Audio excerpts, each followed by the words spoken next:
Hi, it's Steve Hargadon, and welcome to the Emergency Home Learning Summit. Our guest today is Sugata Mitra. Welcome, Sugata. Hello.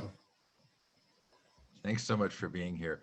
You've spent a lot of time thinking about the differences between school-led and self-organized learning and in-person and online learning. What have you learned? Well,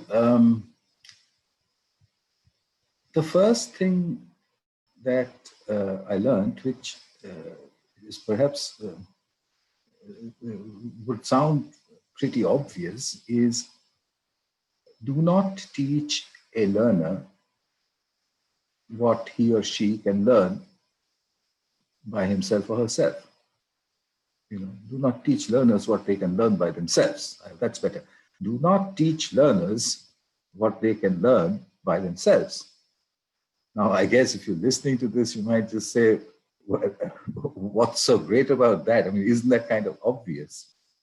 But I wonder if before we start to teach in a formal school, how many teachers would ask themselves this question: could these kids have learned this by themselves?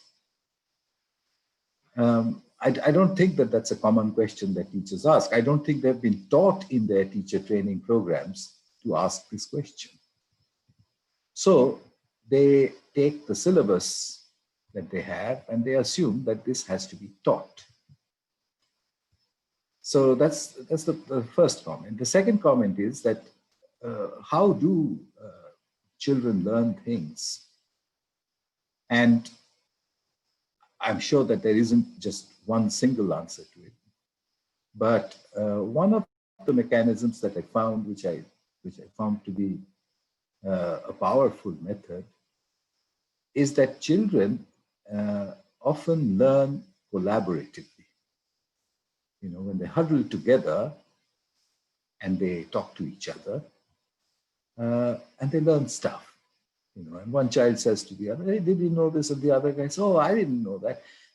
And a little piece of instruction has just gone through. If you add the internet into that mix, which I did quite accidentally, really, but I happened to have done it 20 years ago, I noticed that this collaborative effect multiplies. And children begin to learn things really quickly. Learn what? Well, they learn what they want to learn, obviously. Because if you're not supervising them, and if they're with the internet and with each other, nobody sets the agenda. They set the agenda themselves. So they might, just figure out where can I buy, cheap shoes, and they might start looking it up and whatever. But it doesn't stop only at these little factual things. It could also be deeper. It could be questions which would not, appear in a child's mind, but once it is presented, would absorb them. To give you an example from a school in Harlem, New York, several years ago, why do dogs chase cats? Now, once that question came up, it actually came up from a child. And once it came up, then I said, well, honestly, I don't quite know the answer. And then all the children kind of started to talk all together. And I said, hey, guys, hold on. Does anybody know the answer? And then, the self-organized learning environment, as it is called, took over. I said, why don't we look it up on the internet and find? And the answers were quite amazing. Somebody made a film on it, actually. But anyhow, I was talking about the power of questions to drive the process. So this is what I learned as the second thing in self-organized learning. So then if you put the two things together, don't teach learners what they can learn by themselves, along with that, a powerful question will draw learners into collaborative environments. If they are in collaborative environments, will pull them to learn together. If you put the two things together, you get a kind of an obvious thing. Why don't we convert a curriculum into questions? Can we make attractive questions out of a curriculum? And that's something I spend time on, you know, quite a bit. I look at curricula from different countries and I take kind of lines out of it and say, could I make a question out of it? It's not as easy as it might appear. Some questions are obvious, but others are not so obvious. I mean, you know, a curriculum might say, teach children how to solve quadratic equations. And then I'm thinking, okay, now I want to make this into a question. What on earth will make an interesting question about quadratic equations? But actually, you can make one if you're a good math teacher. But the thing is, it takes time. And again, the system doesn't have a method or doesn't actually encourage converting the curriculum into questions. The advantage of converting a curriculum into questions is that it automatically provides the child or the learner with a reason why they are dealing with the subject. So if you said your curriculum tells you, according to your curriculum, you must learn trigonometry. As opposed to, if you were to start by saying, we need to find out how our smartphones know where they are. So the children might then say, what's that? They'll say, you know, take your smartphone and you just say my location and it tells you where it is. How does it know? And then if you do a soul around the internet, well, you'll end up with trigonometry anyway. But this time the children have a reason why they're, you know, doing that researching.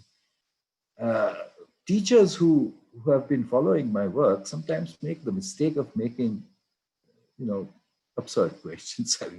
You'll excuse my saying that. A trigonometry question might be, let's find out what trigonometry is. But the reaction to that from almost any child would be, can I go home? Or something like that, you know. I mean, I don't want to find out what trigonometry is. I never heard of that word before. So, you know, making the question is an important part of how to deal with it. So anyway, long answer to your little question. Children can learn by themselves. Don't teach them what they can learn by themselves. Convert what you want them to learn into questions and then hope for the best. When we talk about the history of education, we often refer to the influence of Prussia and the changes in the United States in the late 1800s. But it seems like the British colonial education system actually provides a significant insight into understanding why schools exist. What do you think about that? Well, you know, it's a difficult topic. It's a difficult topic because it troubles me. And I'll tell you how it troubles me. There was a time when I would have sort of instantly, you know, leaned forward and said, let me tell you all about how horrible it is. But the thing is, I'm not so sure anymore. When I look at the reasons for why such a system might be needed. Well, let's take an example from my country. So there you've got this little country, Britain, and it arrives on the shores of this great big country, India. They can never send enough people to be able to rule that big country just by themselves. So they've got to use the local people to do all kinds of things. If they have to use the local people for all kinds of things, I'm not going to say they need to teach them to do those things. They might already know, because after all, they in that other country are already in some system. So not that. But you've got to make sure as a colonizer that these other guys are going to listen to you and not disobey you. So you will start with a system where you take children and you tell them it is necessary not to disobey orders.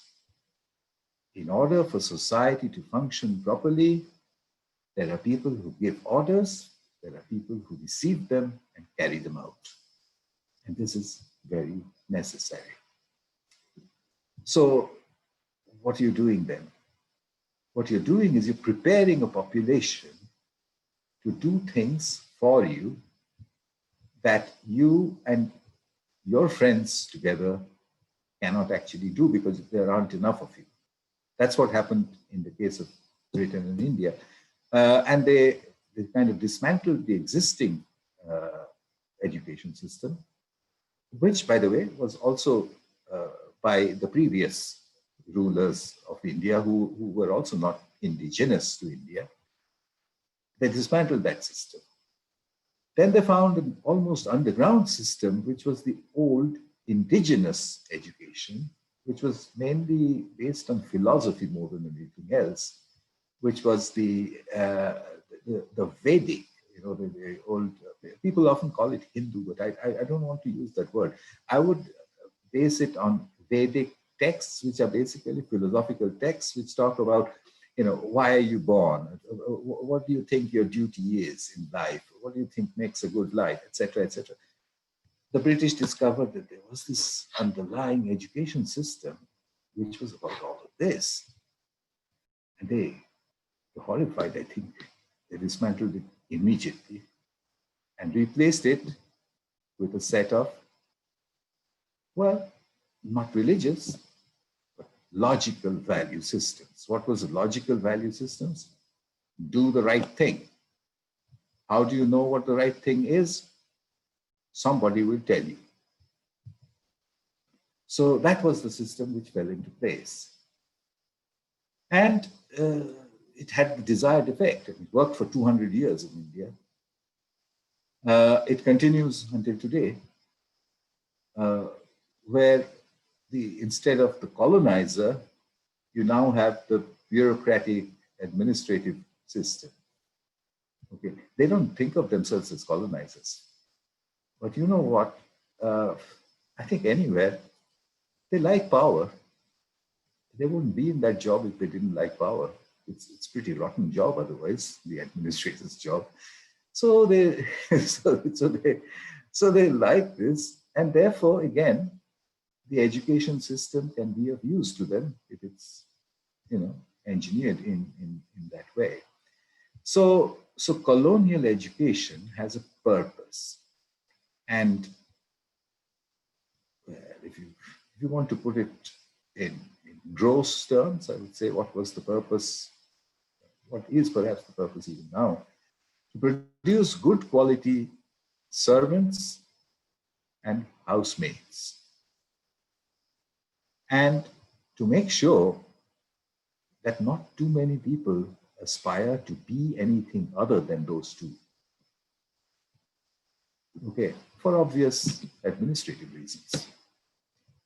And I guess if you look at almost any democracy, and if a politician would, in a relaxed moment, think of the ideal population of people that he would like to have in his or her constituency, say, I'd just like decent middle-class people, not too rich, not too poor, not too ambitious, not too unambitious, doing the right things. And who will tell them the right things? But I am here to do that. So this gives us kind of a basis for why we have that sort of education system. It's easy enough to talk about it and laugh about it, but I am troubled by it because something in my mind says, okay, so you've done, screaming about this education system, but do you have an alternative? What is that alternative?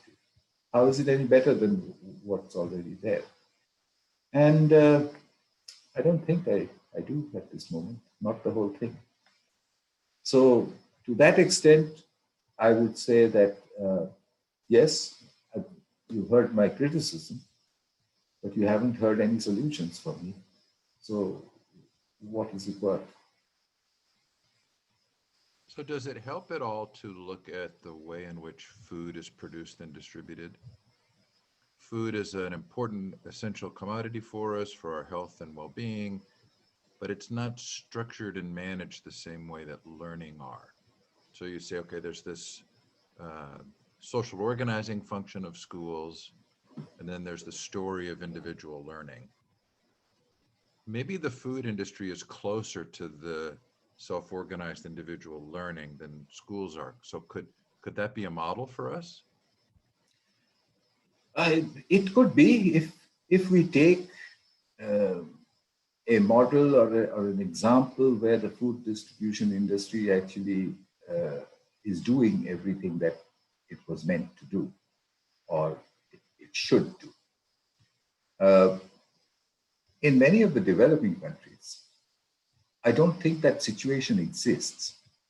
So if I were to model education after distribution of food, um, I would almost instantly get a backlash from the poorer parts of society saying, but that distribution system doesn't actually work.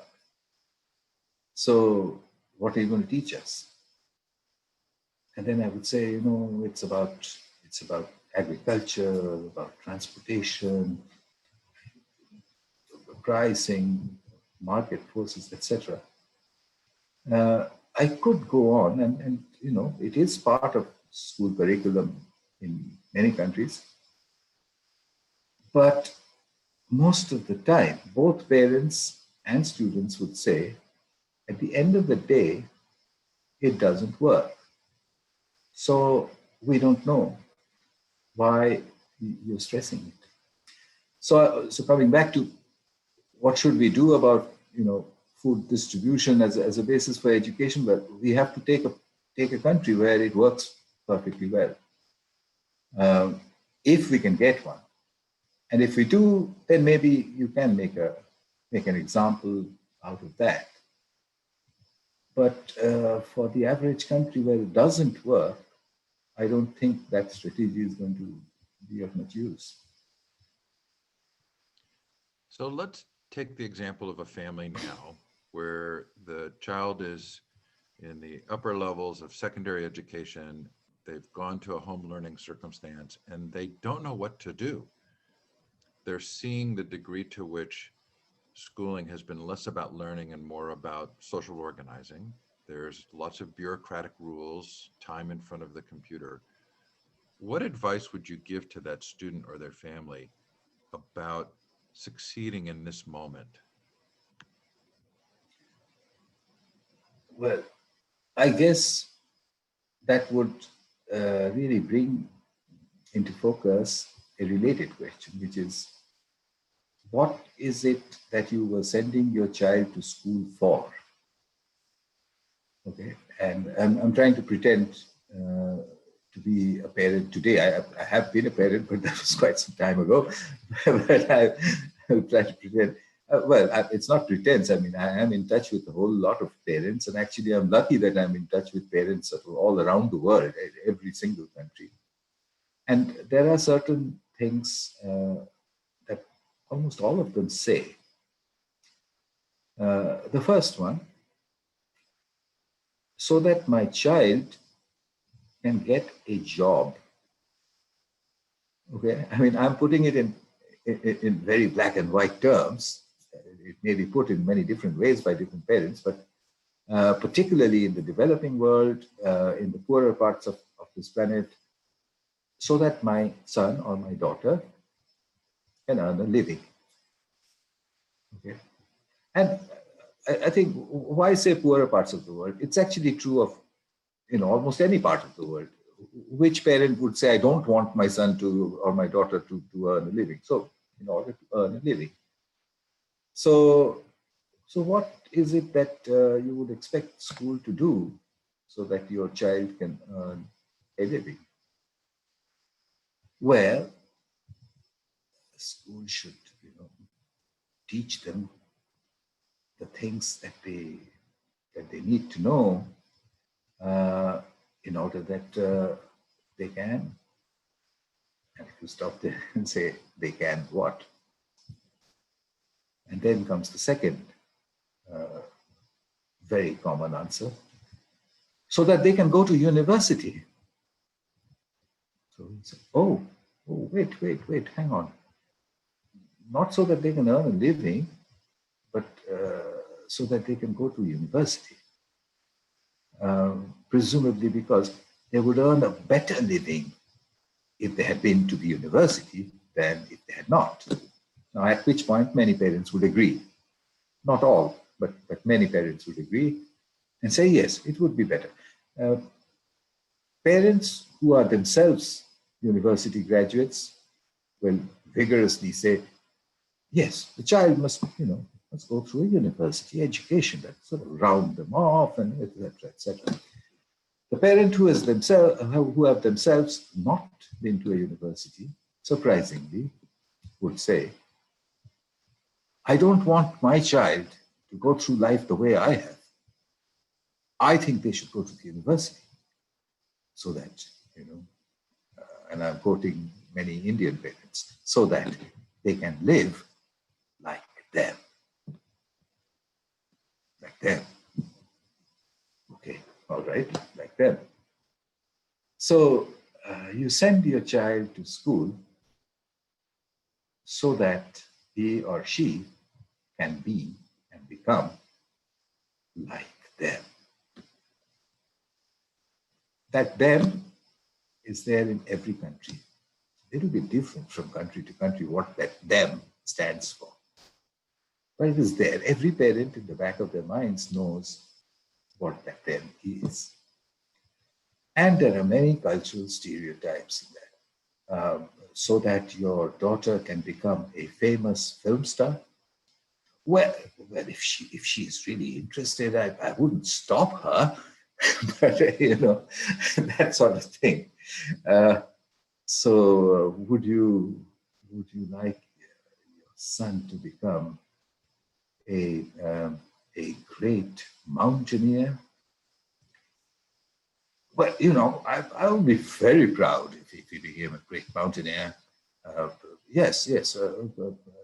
And then perhaps one of the parents, perhaps the mother, perhaps sometimes the dad said, well, but I mean, he could also be an engineer, on the side, and he could do his mountaineering, and we'd be very, very proud if he became a famous mountaineer. But you need to have the fundamental stuff with which you can, and he said, you can what? Earn a good living.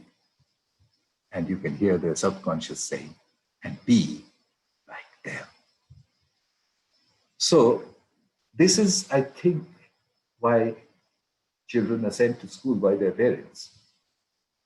Okay, they might put it in many different ways, so that he will learn mathematics, so that she will learn physics, etc., etc. But those would be subsidiary to and become something that earns a living and lives like them being an undefined human condition.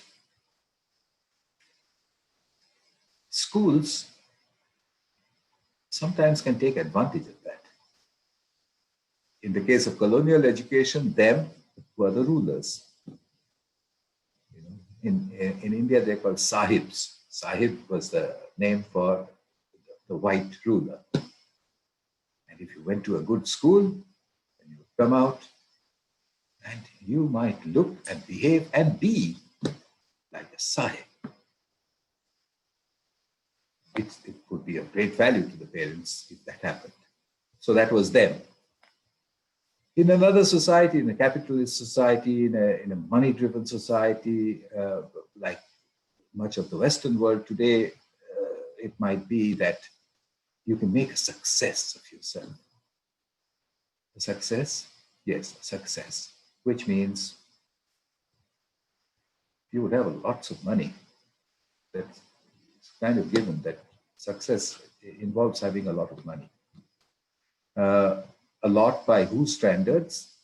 But a lot by world average standards. Okay, it might vary from country to country, but you must have a lot of money. Okay, what else? You must have a wonderful family. You must have a lovely home. You should be gainfully occupied. And so, what should school do? Well, school should, foster these qualities in you. And then you should go on to university so that you can be a few miles ahead of all those other guys who are not in the university, and then you make it. So in this whole milieu of becoming something, making your child something, I tried actually to figure out what is it, is there anything that's really fundamental that every child should be. And I have a formula. I'm going to offer this formula to you. It's a 3-point thing. It's very simple. Your child should be happy. Your child should be healthy. And your child should be productive.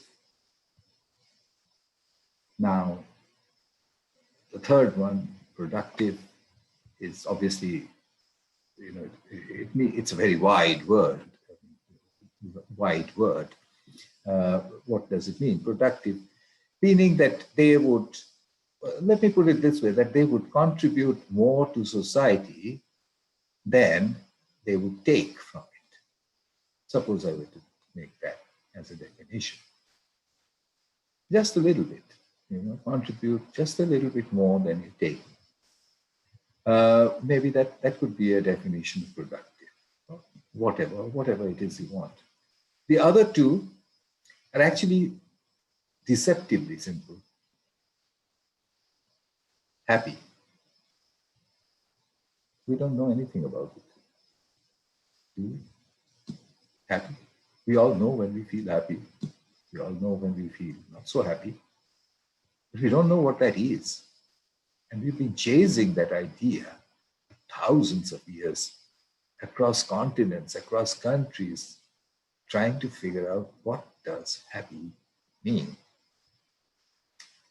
So we don't know. We want our children to be happy, but we don't know what that means. Healthy. Well, now you say, well, there you are, we gotcha there. That's easy. Healthy means what? Well, all the parameters have to be right. What parameters are those? Oh, we know all those parameters. We've been through thousands of years of, civilization, and we figured it all out. Blood pressure, blood sugar levels, endocrine levels, blah, blah, blah, And if all those numbers are okay, you're healthy. But is it at all possible that all those numbers are okay, but you're in a coma? Well, that happens, but it's only 1 in a million. It's got nothing to do with health. Oh, okay, so those numbers, once in a million, they don't work. Could it be that some of those numbers are, we got them wrong, or we don't exactly know what their relationship with each other is, or whatever? You could chase that argument, chase it, just sit back after this talk and think to yourself, and you probably discover we don't know what healthy means. Does healthy mean not having a fever? I don't know. So, happy, healthy, productive. Such an obvious set of objectives for schooling. To produce children who are happy, to produce people who will live happy, healthy, and productive lives. Little corollary at the bottom with an asterisk. We haven't quite defined the words happy, healthy, and productive yet, but we will shortly.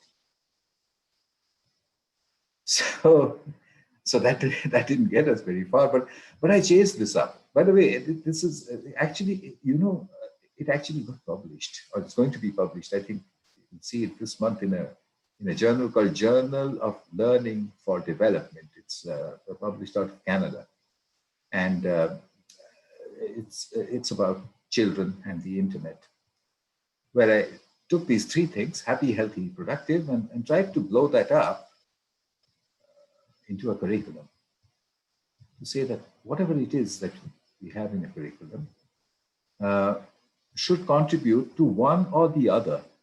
If it doesn't, then it shouldn't be there. So back to my favorite whipping horse. I'm really being unfair because I love that subject, quadratic equations. Uh, does it make you happy?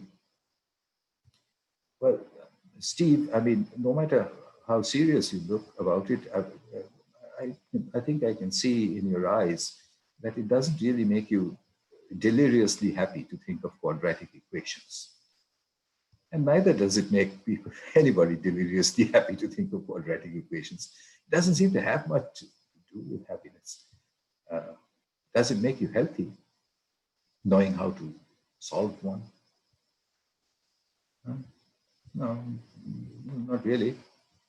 Does it make you productive? Now we got you. You see, quadratic equations are extremely important. They have two solutions, and under many industrial problems, if you can set it up as a quadratic equation and solve the quadratic equation, you know which solution to take. So how many jobs? If I take 10,000 people who have been through school and learned how to solve quadratic equations, how many of those people have ever solved a quadratic equation after they finished their school? Well, I'll give you my guess, 10.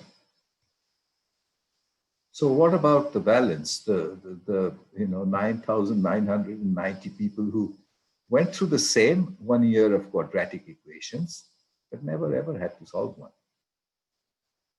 Oh, Professor Mitra, you are being very foolish. It's not only about solving a quadratic equation. It's about knowing. It's about knowing what a quadratic equation is. Okay, now I agree. What should you know about a quadratic equation? That if a parabolic curve were to intersect a line, it will always do so at 2 points, right? And your class will say, yeah, of course, if it's a curve like this and if there's a line, it's going to intersect at 2 points. But there's a way to figure out where those 2 points are for any curve and any line. Any parabolic curve in the universe and any line in the universe, there's a way to figure out where they'll intersect. What you have to set up is called a quadratic equation, and there's a way to solve it. Do I need to teach everybody how to do that? Or should I just stop over there? I don't know. I think the schooling system needs to rethink about this. Because in today's world, you could pick up your smartphone and ask Alexa or Google or somebody to solve the quadratic equation for you, and it will do it. You could even ask, what is a quadratic equation? And it will tell you. So that brings us to a really difficult situation. That yes, happy, healthy, productive. But what do I need to know in order to be happy, healthy, and productive? What if I told you that the answer today is nothing? Nothing at all. Really? Well, go out there into the slums, go out there into the tribal societies, go out there into the mafia. In any city, in any country, anywhere in the world, you'll find happy, healthy, and productive people in there who don't know anything because they never went to school, or they barely went to school. or they went to school but don't remember anything about it. So who are these guys? Who are they? How do they make it to happy, healthy, and productive? Well, they're stupid. So you mean stupid people are more easily happy than non-stupid people? That makes a case for being stupid. That doesn't make much sense. No, that can't be right. So who are these people? They're called street smart, right? And what's a street smart guy? Street smart guy just picks up whatever happens to him, and something in his brain distills all of that into mechanisms by which he lives or she lives. As they get older and older, they're even called worldly wise. And they don't have a formal education at all. We don't like them. We distrust them. And by the way, they don't like us. Them educated folk, they don't like us. So, what is this? To my mind, it is two educational systems at loggerheads with each other, both capable of achieving the objectives we set out for: happy, healthy, and productive. Can we look at both sides carefully and see if we can interact, if we can integrate them together into a single system so that we don't have this loggerheads situation? So that the street smart guy does actually think that school isn't that bad. And so that the Harvard and Cambridge educated, successful young woman doesn't think that the street smart fellow down the road is a useless slob. Is it possible to create an education system that can give us this merger? I think the internet will be crucial to such a merger. Look at the internet. Look at what it does with children. Look at my work for 20 years, what I call a self-organized learning environment where children collaborate together around the internet to find the answers to difficult questions. Well, isn't it a long description of street smart in this century? The street smart guys just got themselves a powerful instrument, the smartphone. It'll tell them everything. So, do they need to know anything? No. But having said that, let's look at the brain itself. It's not so simple. If you Google something once, you don't normally Google it again. Even a few days later, you don't Google it. Why is that? Because you remember. When we are presented with stuff, with information, our brains does three things with it, as far as I can tell. First, it decides if that piece of information is useless. If it is, it forgets about it. Second, it decides if that piece of information is worth keeping for a little bit of time. If so, it keeps it in what's called the short-term memory.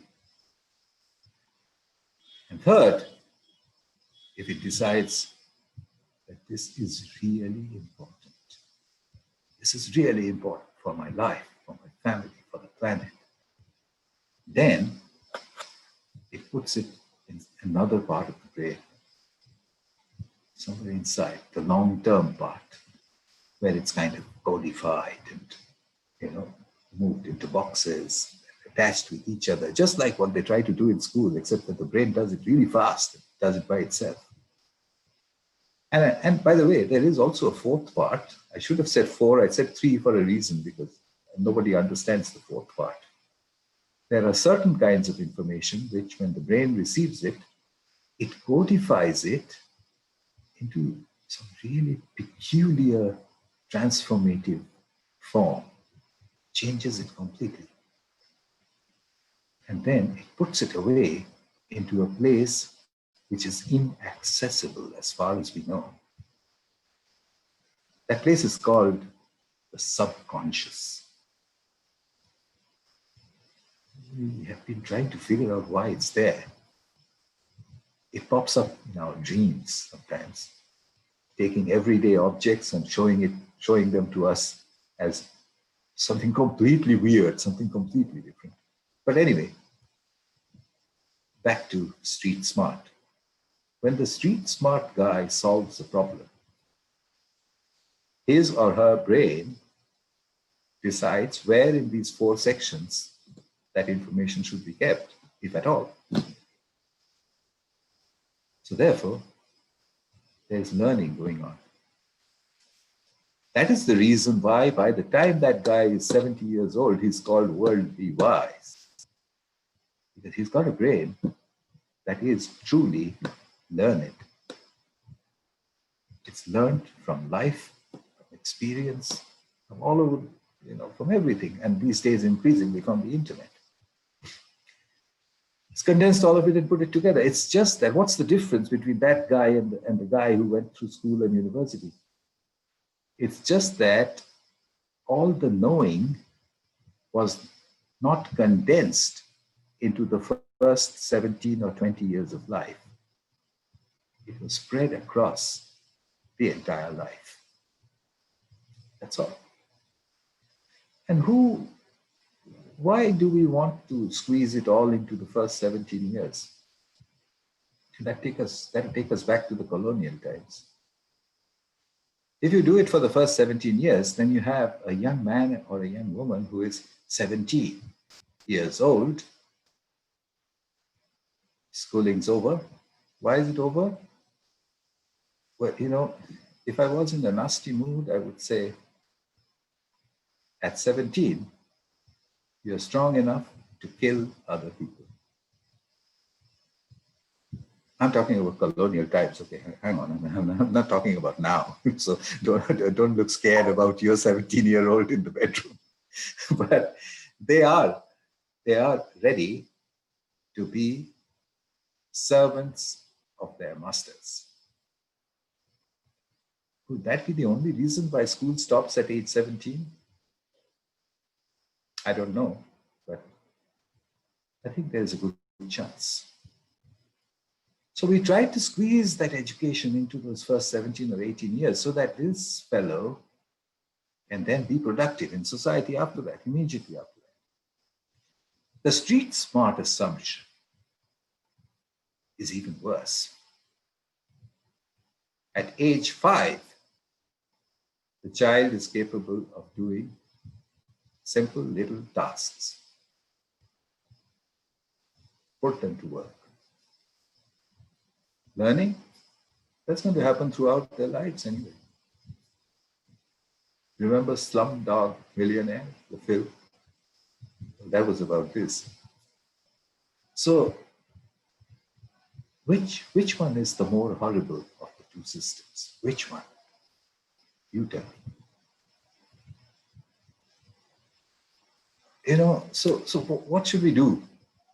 Okay, coming to where I started out from, to say, okay, it's all very fine for you to criticize, but what should we do? But I think we should make a merger. Make a merger of just in case and just in time. Let me explain that. All our schooling is about just in case.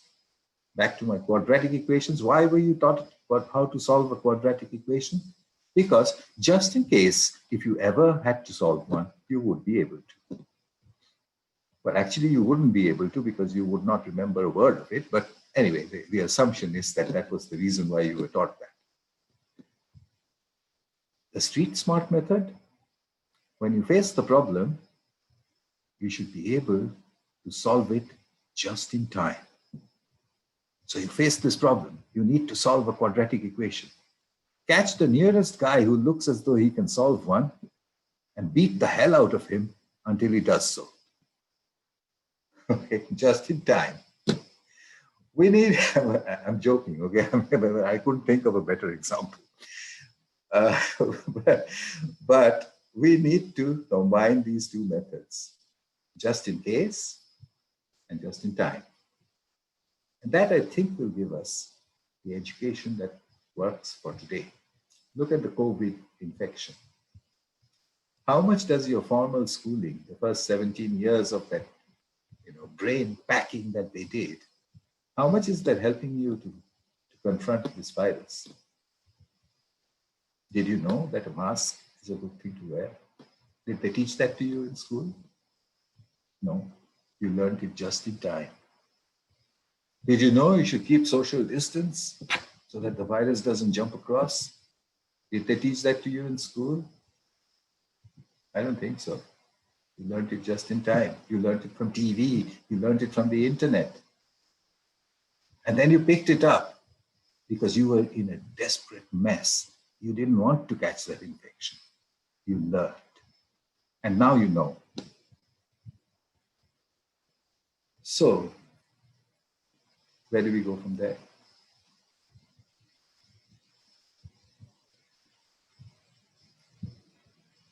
Are you seriously asking me? I mean, I go back to the food analogy because you might like Vietnamese food and I might like Thai food. You might like Mexican food. I might like hot dogs. And I could go to culinary school, and you could go to a food service organization. There's a variety and there's diversity without a system.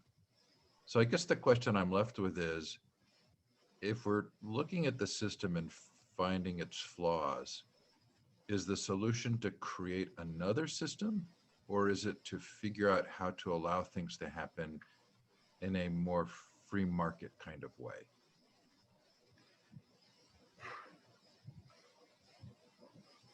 Who am I to answer that question? I'm not an educational planner. I'm not an educational administrator. I am just curious about learning. So I can't give you a yes or no answer, but I can tell you what we should aim for and drag me back into happy, healthy, and productive, even though we don't know what each of those words mean, but we have a gut feel. Let's work towards that. Happy, healthy, useful. Within happy, healthy, useful,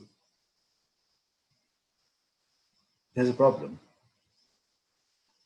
Does it help to know that there's a planet called Jupiter and it has many moons around it? Well, the real answer is that it doesn't seem to have anything to do with anything. You could live a perfectly normal, happy, healthy, useful life without knowing anything about Jupiter. But it's awful. It's horrible to think that we know that there's a planet out there called Jupiter with lots of moons around it. It's horrible to think that there will be people growing up and we're not going to make the slightest attempt to tell them this. Why? Because there are some things that it makes you feel good to know. It feels good to look up at the night sky and say there are stars, there are galaxies, it's the Big Bang, it's 14 billion years old, and there are planets, there are moons, there might be life out there. Why do we chase that dream? It makes us feel good.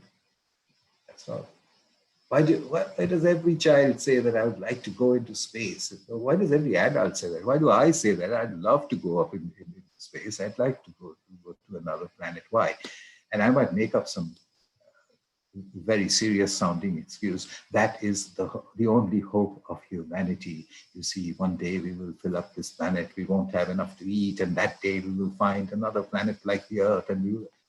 Absolute nonsense. We want to go to another planet. We just want to go there. We like to go into the unknown. We love the unknown. We love the big questions to which no one knows the answer. So where will that fit into my curriculum? Well, under happy. I don't know why we evolved this way, but the great unknown fills us with happiness. Just to stand in front of the great unknown fills us with happiness. Yes, fearful happiness, expectant happiness, whatever, but happiness. So the curriculum must have things that we need to know and things that are good to know, that makes us feel good to know. So I then built up the curriculum. I broke up every subject into 2 bits, things that you need to know, things that feel good to know. And I got a lovely curriculum, I mean, even if I say so myself. What about, hair? What is it about hair that we need to know? We need to know why it grows and why it falls off. We need to know how to look after it. We need to know on the evolutionary pattern why it developed the way it did, why some animals have it, some animals don't, etc. So we need to know all of that. It's kind of useful. What's good to know about hair? How to use hair to make you look really attractive. Okay? Everybody wants to know that, particularly the young girls, and a little bit more the young, and along with the little boys, but I think the little girls like it even more. Why is it not there in the curriculum? How to use your hair to be sexually attractive. Oh my God. No, that won't do. That's very Trump-like. So I don't know why we ruled that sort of stuff out. Anyway, so my curriculum, which is going to be published, as I said, in the Journal of Learning for Development, actually contains all of this. It contains things like interpersonal relationships, empathy, and it also contains things like gossip and backbiting. Why gossip and backbiting?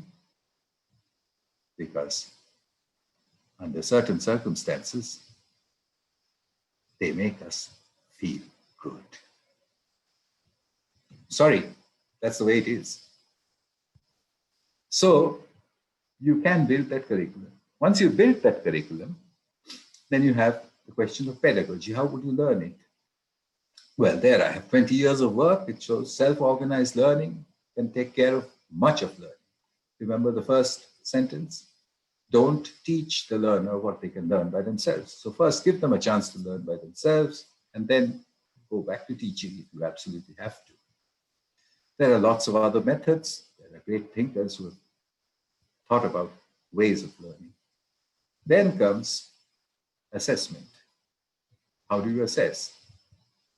The examination system is an old, ancient, archaic system from ages and ages ago. I'll ask you a question, you can't look left, you can't look right, you can't look up your phone, you can't talk to your friends, you've got to answer it from your head. Whatever for? I don't do that in real life. In real life, if I have a problem, the first thing I do is I pull out my phone. So we must have assessment systems where children are allowed to use the internet and then solve problems. And lastly comes certification. What do we certify now? We certify this child has finished his school. What does it mean, finished with school? It's a school leaving certificate. This child has a Bachelor of Science. Bachelor of Science, when's he going to get married? Oh, no, it has nothing to do with marriage. It's called the Bachelor of Science degree. It means nothing. But to get rid of all of those certificates, we should have a certificate which is a single sheet of paper which says name of candidate, age, date of birth, whatever, height, weight, body mass index, and then three sections: happiness, health, productivity. Your best estimates in all of those three areas. If I had a certificate like that, I could do something with it. When I sit across the table and I'm interviewing a candidate or something, if I had a certificate which says what I just said, that's useful, as opposed to a certificate which says she is a Bachelor of Science. So if you put all of that together, you can get an alternative education system. Just in case and just in time, put together, happy, healthy, useful things that are need to know, things that are good to know.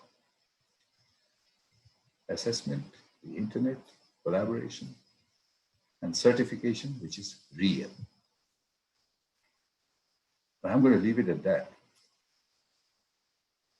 I think that's actually a terrific spot to stop because it seems like parents and students could have those two conversations. The first would be, let's map out healthy, happy, healthy, and productive and talk about it and how we'd get there, even in the absence of normal schooling, normal school circumstance. And then what are the things that you need to know and what are the things that you would like to or are good to know? That would be a great conversation for parents and children right now. Thank you, Sugata. Right. Thanks, Steve, for having me.